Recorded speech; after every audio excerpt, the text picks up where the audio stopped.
From Marvel's Agents of S.H.I.E.L.D, please welcome Chloe Bennet and Elizabeth Henstridge. Hey. Guys, welcome. How are you? Welcome, Canada. Good to see you. Sit down. Whew, what a show this is.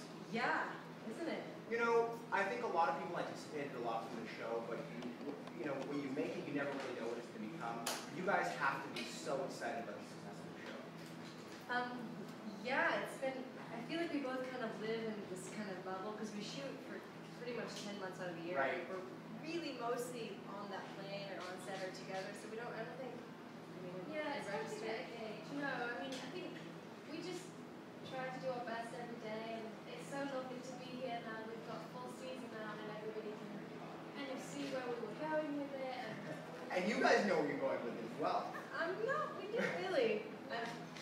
We didn't really know the Hydra thing and the whole Warren thing until very last minute, and they told us, and we were all like, what? Yeah. We're really upset about it. Now, is that because they're writing as they go, or is it because they don't want you guys to know? No, they can't trust you with spoilers. They knew everything. We didn't, but they don't want us to know. Because I mean, if I found out that Warren was Hydra, yeah, I probably wouldn't have been able to move forward. You know, there's so many plot turns, and a great show like this really showcases a lot of your talents as well. We're starting to get to know your character a little bit more. That's got to be exciting. Yeah, they gave me a lot to work with this season, which was definitely challenging but really fun. And it kind of gave, we know a lot more about her personality, and she's grown a lot, but we also found out that we don't know enough. Like, I don't know if I'm human, I don't know what kind of alien I am, if I am an alien, so there's a lot to figure out moving forward. Yeah.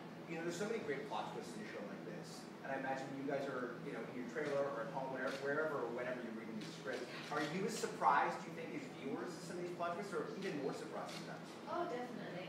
We have a table read every week, so we all sit down and pretty much, further along we got with filming, the scripts came through the day of the table read. Wow. So we'd all be reading them through at the same time out loud. We're like, what? Like every time we would read the page, and it was so fun for the writers to see us freak out. And we probably freaked out more than people watching because we're living it, you know. Yeah.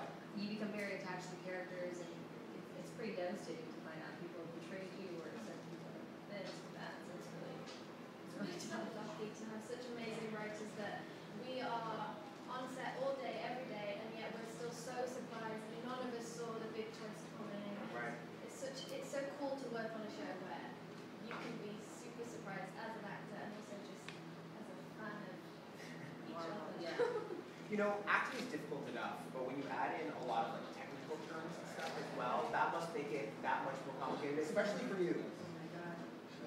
I mean, I'm very clever. She's really smart. What was the biggest word that you had to say that one time? Do you remember it still?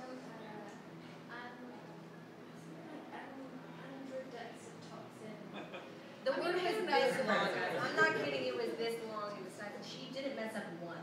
I think once you learn it, then it's kind of stuck in your head. Not for me. Right. Not for me. Obviously, clear up. I can't remember. Do you have tricks as to how to remember that stuff, or is it literally just sheer practice? Well, with drug names, which are usually my jargon, you can split it down into different sections. So you kind of, once you understand what it is, once you understand what the superhuman blue serum really is in real life, then Right. it's I could talk about this all day. I'm going to open up questions for the floor. Anybody have any questions? Anyone? Don't get on that once, guys. It's getting crazy. Sir? The sort of general paradigm of the show has changed significantly by the end of the season. Can you talk a bit about where you're at next season, how it's going to be different? we don't know. No, we can't say anything. You still don't First know? off, if we did know, wouldn't be able to say anything. I think certain things will be addressed. I think the tone of the show is definitely, after Cap 2 came out, has definitely changed. I assume it's going to be a little bit more dark. I think We're at 9 o'clock now as well, instead of 8. So I think that allows crazy and that allows the writers that little bit of extra room to, because towards the end of the season it was getting pretty dark. And so I think we're going to keep that tone, and hopefully get some answers to the many questions. Like, I think that's what we. Yeah, I think you're going to see everyone step up to the plate even more. I think everyone, we were in the beginning of the show, we were this ragtag team. People didn't really know how to work together. We're kind of tentative to be in this world, and now we've been hit with so many different obstacles, and we've overcome them. And I think now everyone is a bit more serious and a bit more driven to kind of build back S.H.I.E.L.D. and get back what we had, I guess, and pay back those people who were Hydra. How is getting to know each other on a personal level changed the show? Does it affect things at all? Is it easier to work together? Well, You guys obviously get along very We're well. obsessed with each other. No, it's so great because we spend so much time together. Shooting is Yep. not that glamorous. We're up at 4, 3:45 sometimes in the morning, and we spend more time together than we did with our family. So it's really awesome that we genuinely all do really get along, which is Does the cast feel like a family at this point? Definitely. yeah. I think what was nice is at the start of this season, our characters were getting to know each other at the same time as we as people were getting to know each other. And it's lovely in the writing that, Simmons and Sky, they don't have this, just because they're two young girls, that means that they have to be in competition. There was never that element. And Joss did, when we were first discussing the characters, he wanted to make it clear that, most shows, when there are two girls who are the same age Right. on shows, They're they rivals. usually don't get Right. along, which Right. kind of isn't great. But Joss is phenomenal writing female characters, and he really wanted to make it clear that these girls will respect each other and grow with each other and help each Care other. for each other. Yeah. And that was a great tone. Obviously enjoyed playing that season. So This is a show that had so much hype and it lived up to that hype. When you walked in the first day of filming, did you have any idea what you were walking in for? Like, how do you even prepare yourself to shoot another season of the show versus the first season? I was peeing my pants the I bet. first day on set. Because the first day I shot was on the pilot, the day where we exploded the building, and then Jay, Death Block now, jumps out of the building, there's fire, and I'm like running up, and I was like, what is happening here? This is so weird. I remember later that night, I was running through explosions, and then I was like casually just at the grocery store. Right. It was just a very weird It's a weird transition. So I think that was kind of like and Joss is there, and it just felt fake. Yeah. And It's all very surreal. Yeah. Well, we're so lucky that our sets are real. They've got It four feels walls real and when it you're there. feels real, yeah. So, and any character you approach in the same way, whether it's multi-million-dollar production or you're kind of working out the back of your car on some student movie, it's kind of the same. Is it?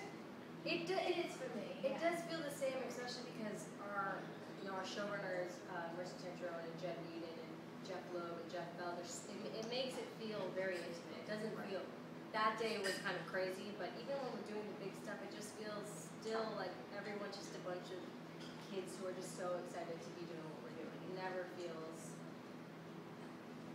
I don't know, Yeah, it feels authentic and yeah. it feels real, and it feels like we're just a good group of people just trying to put something out that we all love.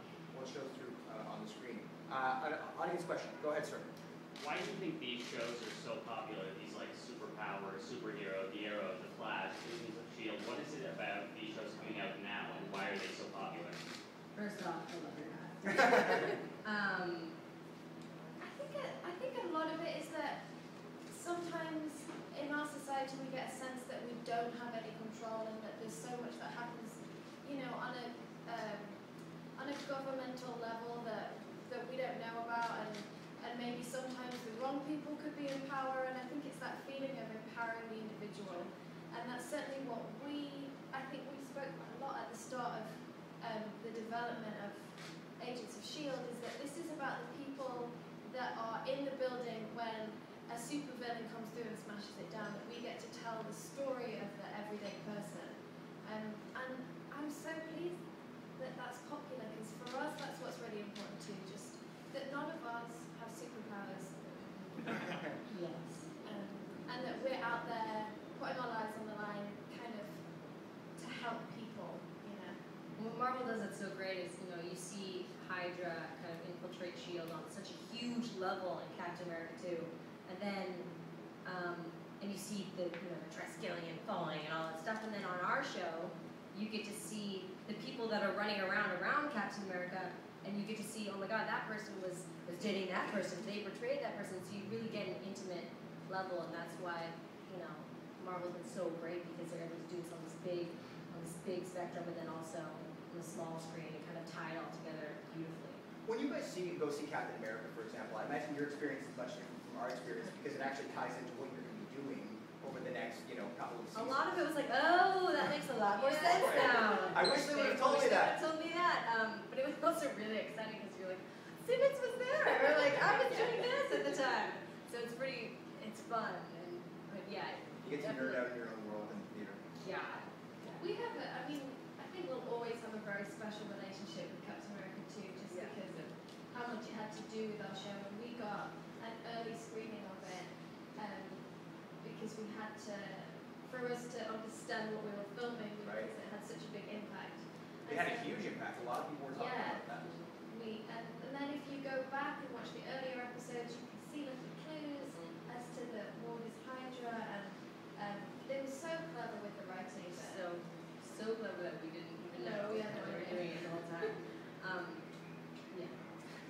A show like this, I think, succeeds because of the writing. I mean, and the acting. A show like that stands alone. But do you think you could have done a show like this just technologically even 5 years ago, 7 years ago? It would have been way too expensive to do, and I just don't think it would have looked as great as it does. No, yeah, I think we're really blessed. The timing really worked out perfectly in terms of how successful Marvel has been the past couple of years. And technology now, we do a lot of special effects. That's what, these movies get like 3 months of special effect longer, but we really have 3 weeks. So we have a great special effects team, and a great, I'm sure the writing, they want to make it bigger, more explosions, but I think we're managing okay. I feel like I'm watching a movie every week. Yeah. That first day on set, are you kind of like, how the hell are we going to pull this off? Especially considering you're walking with so little information, and the turnaround is so quick. You don't have months and months and months to shoot a movie. I really had trust in everyone else. I was like, how am I going to pull this off? But I really, when Joss Whedon is running around set, you feel like you've got trust. Yeah. That's right. And you just go in and do your little bit. There's so many people in the team, and everybody works so hard that you really feel like part of the team. You don't ever feel like, oh, this is all my responsibility. And so you go in, you do as good as you can, and then, we watch it back, just astounded at the special effects. Do you guys have viewing parties? we're usually shooting. Right. At the start, and then We did a couple, but then usually we're always shooting, so we're we're big on live tweeting. We like to interact with the fans during, see how they instant feedback to see how they like the show, which is really fun to speak with them. And so we're doing that. So we're kind of like all watching while tweeting at the same time. But It's a fun show to watch by yourself, but also with a group as well. And I imagine Yeah. you guys must be, amplified. yeah. It's also awesome because most of the time, like when we're shooting the special effects stuff, like you and Fitz are always like, well, here's the thing, Right. and here's that thing. And you're like, You oh my got- god, it looks so cool because I was literally looking at a green piece of tape. Yeah, I've done that before on a small scale, and you feel incredibly silly doing all these things. But then it looks great. yeah. That's a big element of trust, that when you're first doing it, You're like, you please feel don't like make it's me a look huge practical stupid. joke, Yeah, you feel very. Luckily, they're very good at special Well, you guys look very cool when you're doing it. I think we have one more audience question. Go ahead, sir. Forgive my colleagues, I'm going to be asking this a lot today, but for each of you, did you read comic books growing up, and did you have a favorite hero or a favorite power that you always wanted to have? I got introduced to Marvel through the movies, and would be there at the midnight showings and things, and I think just seeing because I think it's the same thing, that people would go to the midnight showings dressed as characters and whooping and hollering, which we don't really do in England very often. And so that kind of introduced me to this group of fans that were so passionate, and then more into the comics after having this time. And just to expand on that question, I think, comic books used to be very niche. And they've really gone mainstream. I think a lot of people are not shy about being into a show like this. It's really gone mainstream. Yeah, Marvel has, it's it's relatable anywhere because a superhero can be relatable anywhere. That's why these Marvel characters are so amazing. Is like, you know, because they're super, but then they're relatable, kind of self-deprecating, and they're really funny, and they just got this perfect tone of being touching and moving and witty and charismatic at the same time. It's kind of amazing. Could you also answer my question? Yeah, I have 6 brothers, and they always used to read comics. My favorite character is Jean Grey, or Phoenix. Yes. Wish I could play her. That'd be awesome. Hello, 6. writers. You grew up Big with 6 Jean Grey. brothers? I did. So it was mostly, you know, like Marvel and sports and comics or whatnot, rather than, you know, Barbies and teddy bears. But I definitely started reading a lot more comics once we became part of this world. And now I'm always like, what am I? So I got like all the Marvel encyclopedias trying to figure out what kind of race of alien I could possibly be, if I even am one. Guys, thank you very much. Congratulations on this